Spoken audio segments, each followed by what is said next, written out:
Hello, welcome to Learn, Do, Become Radio, episode 285. I'm April Perry, and here at Learn, Do, Become, we help people who are overwhelmed by the details of life to create simple systems so they can do what matters most. So if you are in any state of overwhelm, then welcome. I hope that this episode brings you relief.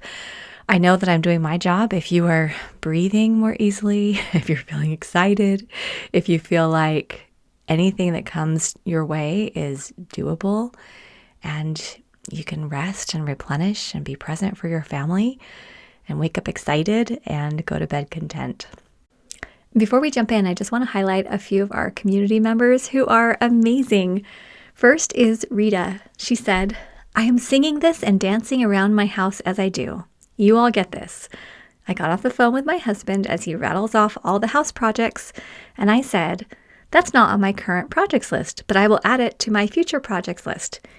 So happy, drop the mic." That made me laugh because I love that Rita's able to listen to the house projects that need to be done, from her husband, but she's able to clearly assess whether they belong in current or a future list. And something as simple as that is going to help to create seamless progress and better communication. So way to go, Rita.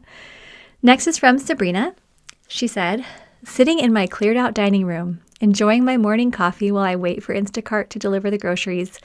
Funny how a clear space leads to other clearing actions. I actually did a refrigerator clean for the first time in months this morning. Dragon loves the changes. Like all cats, he thinks I did it for him. Oh, and I taped the supplies list and program checklist to my door for all the house to see. It is staying there until I get through it." And she has a photo of these beautiful doors with the checklist we have in our Steps to Everyday Productivity program on it, so you can just visually track your progress. And there's a picture of Dragon and Sabrina's Command Central, so we'll include those, you can see. Way to go, Sabrina. Next is Anastasia. She said, "I embraced a multiple choice day yesterday." We have something called a multiple choice perfect day, where instead of trying to do everything every day, you kind of pick and choose, and then every day is perfect. She said, "It was lovely. As I was going through my day, a few things popped up which led me to realize I simply wasn't going to get my original plan done. Instead of letting that weigh me down, I embraced it. I worked on what I had time for, then still went for a walk, made dinner, did my physical therapy homework, and in the evening when I found I still had energy, imagine that, I read over everything I had completed during my work session earlier and made a plan for the next work session. I'm really pleased with myself for not sacrificing my personal care for the sake of the plan and for not sacrificing my stress levels." Way to go, Anastasia.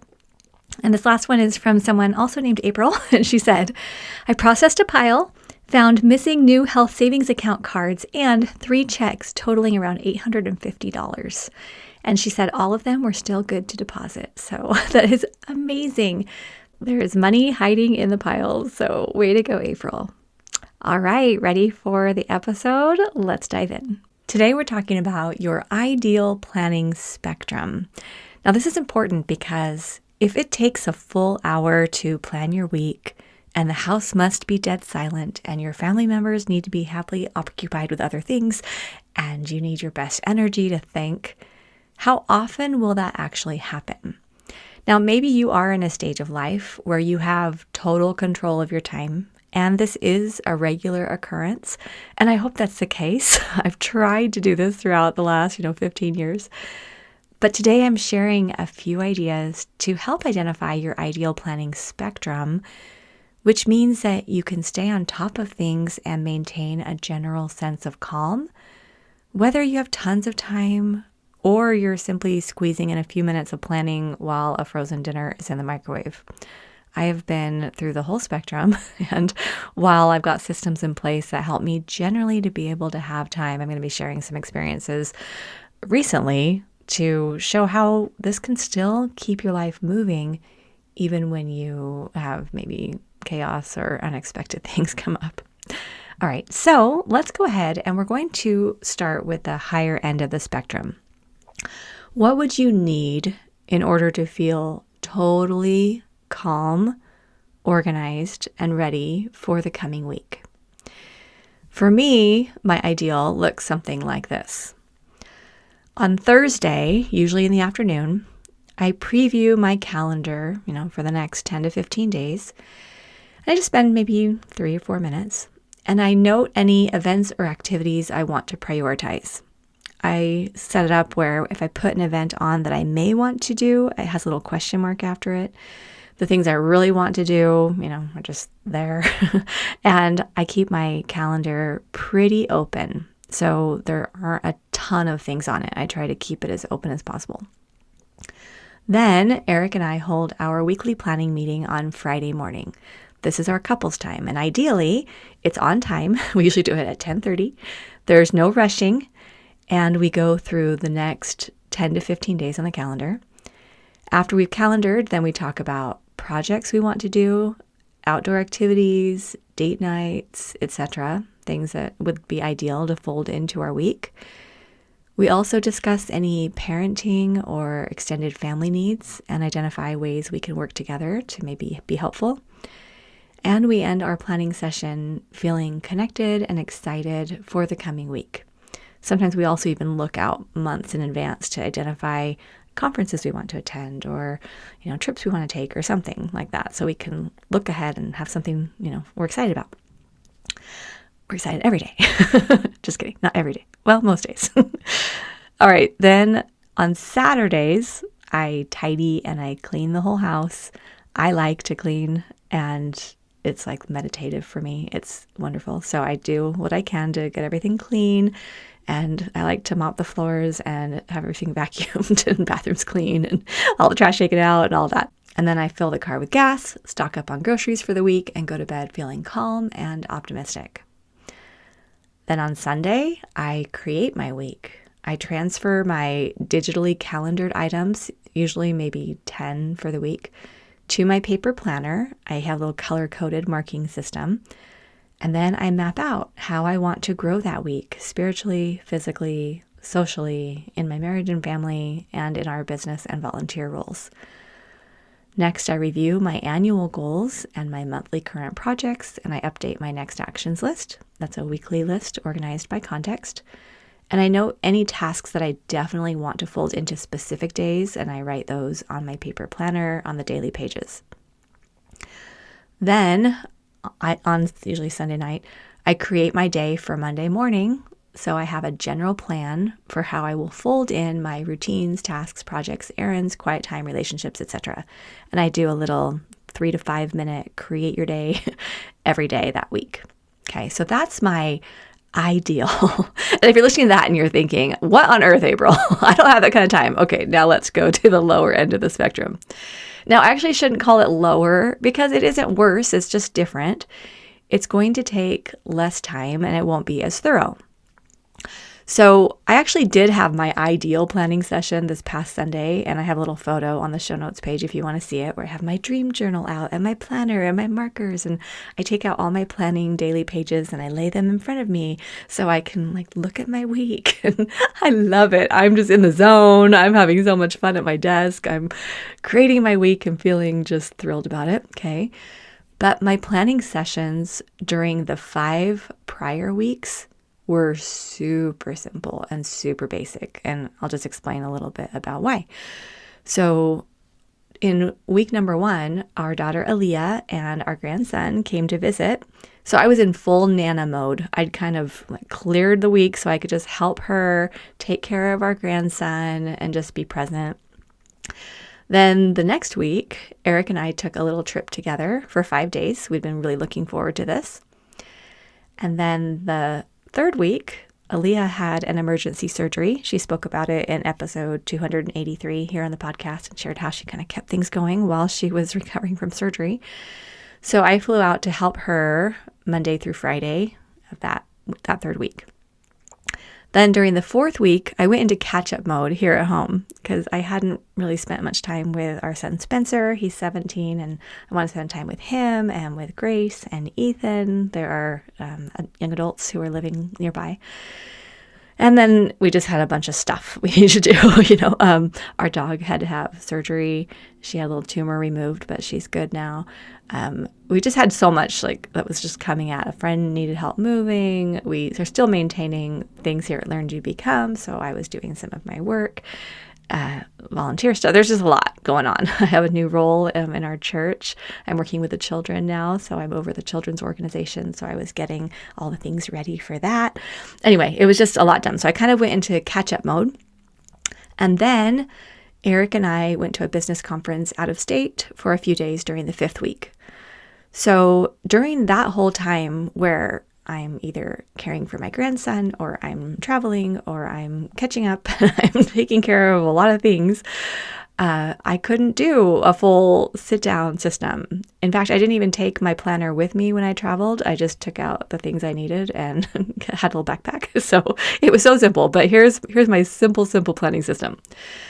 On Friday mornings, still, I look ahead at the calendar and my task list just for 3 minutes, and I simplified everything I could. Then sometime Friday, Eric and I try to do it still Friday.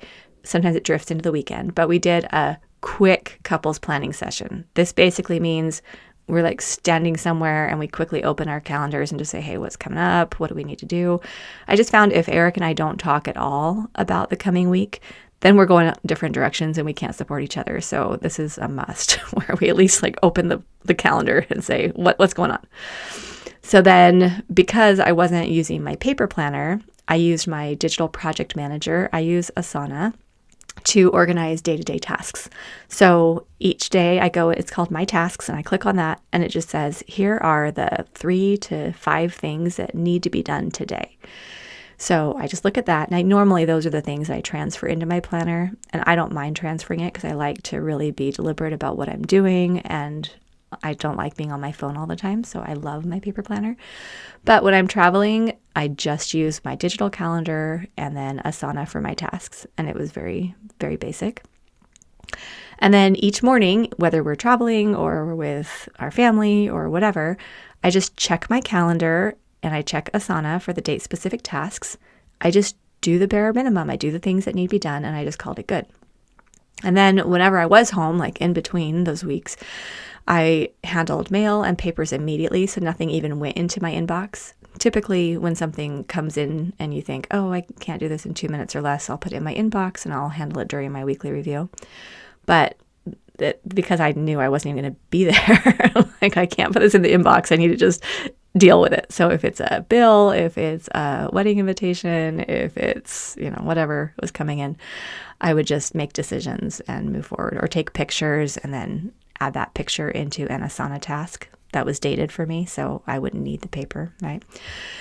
Very simple. And then also our house got really dusty and the floors never got mopped, and it was just kind of, bare minimum. Okay, so that's my spectrum. So how do you find your ideal spectrum? Obviously, it's a personal decision, but I just encourage you to ask yourself a few questions. Number 1, in an ideal world, what kinds of things could I do during my planning sessions? And what kinds of routines could I create so my mind and my home environment can feel completely calm and I can be present? Okay, so this is going to be your top line. Now, at Learn, Do, Become, inside of our Steps to Everyday Productivity program, we teach how to build the whole system, how to do a weekly review. We have templates, we have printouts, all the things for you. So if you want some guidance and support, you're like, I don't know what routines I want or what I would do, then you may want to look into our Steps to Everyday Productivity program. I'll have a link here on the show notes page. But just asking, what do I really need? Like, think about your pain points during the week. What could you do early, on the weekend or, the week end of the week prior, so that you're taking care of yourself and anticipating your needs? Okay, question number 2. If I choose not to do an in-depth planning session one week or several weeks in a row because something else is a higher priority, how will I keep track of my appointments, tasks, projects, papers, and basic routines so I don't abandon organization altogether? Now, this is going to be your bottom line. And the reason I believe it's very important for each one of us to have a bottom line is because if you don't, then it just becomes easy to just not check anything. Like, oh, I'm just busy. I'm not going to look at my calendar. I'm not going to look at my tasks. I'm just going to kind of leave everything in a pile. But then you know how that is. Things continue to pile up. And then let's say you get through a particularly busy time and then you go look at the piles, but more stuff's already coming in. You just feel overwhelmed. And so it's really important to say, hey, even if I'm in the hospital, even if I am at my very bottom and I am exhausted and I can't take one more thing into my brain, the minimum I will do is at least check my calendar and my date-specific task lists, and I'll just simplify and renegotiate if needed. Like if that at least can be your bottom line, then you're going to be able to trust your system and you won't end up with piles everywhere. It's also really important to recognize if you don't do an in-depth planning session, it's because you made a choice. Something else was a higher priority. And sometimes I've found myself in the past saying, oh, I'm a victim. Everyone just needed me. I couldn't plan. Well, I could have stopped. I just chose not to because I decided something else was more important. So I just want to throw that out there because I don't want us to ever feel like we're victims, especially when we're in support roles. It's really easy to feel like someone else is making us disorganized. No one else is making us disorganized. That's a conscious choice. But it is a valid choice sometimes to say, hey, I'm not going to sit and turn on classical music and have a beautiful planning session today because this person I love needs me. That's valid. That's great. And in some cases, that is absolutely the right decision. I just want to make sure that you're taking care of yourself because when we abandon everything that gives us peace and mental clarity and that sense of calm, I don't believe that that's respectful to ourselves, and that's obviously not great self-care. But I also don't think that it's necessary, even when you have a heart that cares deeply for other people. Okay, question number 3, are there any habits or perspectives I need to change so I don't end up overwhelmed when life gets busy? And this is where I'm asking this question. Sometimes it starts to dig things up. You might think, stop digging. I don't want to think about it. But if we step back, this is something I've been doing a lot lately. I'm reading the book, Breaking the Habit of Being Yourself by Joe Dispenza. And it's kind of a weird book at first where it's like talking about the quantum field and waves and particles. And you're like, what?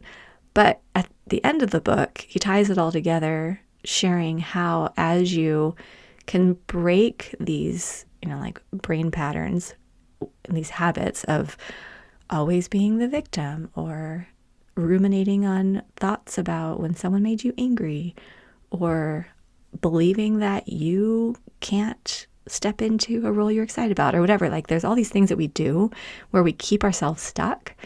And when you can learn how to break those brain connections and then create new ones purposefully to build the life that you actually want, it's pretty amazing. Anyway, I've been working on this for a long time. I listened to the audiobook and then I read the book and now I'm rereading the book and I'm like marking all of it. And I'm going through and I was telling Eric the other day, oh my gosh, I feel my brain changing. And I had to dig kind of deep because, when you feel angry about something or you have a habit of victimizing yourself or whatever, sometimes you don't realize it's a choice. You just think, no, this is just how things are. I'm just being realistic. But then when you can recognize, oh, wait, hang on. For example, you could say, the reason why I end up overwhelmed when life gets busy is because I believe that my need for order and calm is not as important as blank. It's not as important as keeping up to date on everything going on in politics and all the chatter out there. It's not as important as serving and taking care of other people, or even sometimes doing things for people that they really do need to be doing for themselves. I know that's something I've had a hard time with, where I like to step in and fix things. And Eric's like, April, do not crack the shell for that person or that chick, right? Okay, so anyway, just asking yourself, are there habits or perspectives that I actually can't change? Because if I'm ending up overwhelmed, typically I've been stepping outside my stewardship. And that's just something to think about. Okay, so these are just a few questions to get you started, but hopefully you can tailor these to meet your needs. And the goal, I believe, is to work toward your ideal while never going below your minimum requirement and being happy and content anywhere in the middle. During those weeks when I'm doing the bare minimum, I wasn't berating myself saying, oh, man, April, you're not a perfect planning person. I just thought, okay, here's what I need to do for this week. And then we'll see how next week goes, right? And then when I was finally able to sit down and do my full planning, it was so fun. But I wasn't superior to my past self. I just had, a little more bandwidth and the ability to do that. So the reason why I even wanted to share these thoughts on a podcast is because even though we had a very busy few weeks, I didn't feel stressed. And everything that needed to get done did get done. I did deliberately postpone several projects, and part of me was a little sad because I was like, I wanted to do more and I didn't, but that's okay. And I wasn't able to be in multiple places at the same time, so I had to let go of some expectations I'd set for myself. But being organized isn't about doing tons of tasks. It's about knowing what your priority is and then having systems in place so you can actually focus on that priority while everything else is safely waiting for your future decisions. I found that definition for me helps me to be able to be in alignment, in better alignment with my higher power. And I can listen to my body and maybe thoughts that come to me, I believe are from God during the day, little impressions or direction, that if I'm able to be very clear on my priority, then I can adjust and I can move something to the next day, or I can simplify my list of projects, or I can block out time to actually sit and work on something because I know it is important. I'm sending lots of love. I know that you have important things you're doing. I know you're taking care of a lot of people in your life. I know that you're responsible and you're showing up and you're doing all the things you need to do. And if right now you're not waking up excited and going to bed content, I just invite you to look a little deeper and find out why, and see if there are some things that you could change, whether it's how you interpret events, the pressures you put on yourself. Maybe it's a bigger picture change, like changing your job or changing where you live or, having a hard discussion. There's a lot that's going on in each of our lives. And whenever I go talk with a friend, you really find out what's going on in someone's life. Every time you see that there's difficult stuff. There's hard decisions. There's managing the consequences of other people's behaviors. There are things going on a broader global structure that can make things really difficult. There are just challenges we have to go through, the everyday stuff with life. I know that not one of us has a life that's just perfectly smooth. And that's okay. I don't believe that's the point. The point is that we're going to grow and learn through this opportunity to be here. So if you have any comments or questions, things that you want to share, want to continue the discussion, please do come and leave a comment on the show notes page. It's learndobecome.com/episode 285. I read all your comments and I love them. So I love being able to connect with you. And if you are really wanting to get a solid weekly review in place, you want to build a full system or step system. I call mine the Command Central. Other people call it their brain or El Centro or whatever. There's all kinds of things you can call it. But I want you to be able to have a system that you can trust and be able to have routines that feel really good to you so that you can go out there and be present and do your most important work and know that everything's going to be great. You can join our free class, How to Finally Stop Drowning in Piles, at learndobecome.com/step. And we have an awesome welcome kit to get you into some of these things and teach some of the principles and help you get oriented to what's going on here at Learn to Become. And that's learndobecome.com/welcome. And we have a really fun Arise membership. If you want to work personally more with me and Eric and our group of Arisers and Team Learn to Become, We have a new topic every month. We do one live training, and then we have a fun group where we give you incentives and accountability and additional support. So that's really fun, and you can learn about that at learndobecome.com/arise. Great things are ahead for you, and I'm so privileged to be able to be part of your life and to be your friend on this journey. Okay, take care. We'll see you soon at learndobecome.com.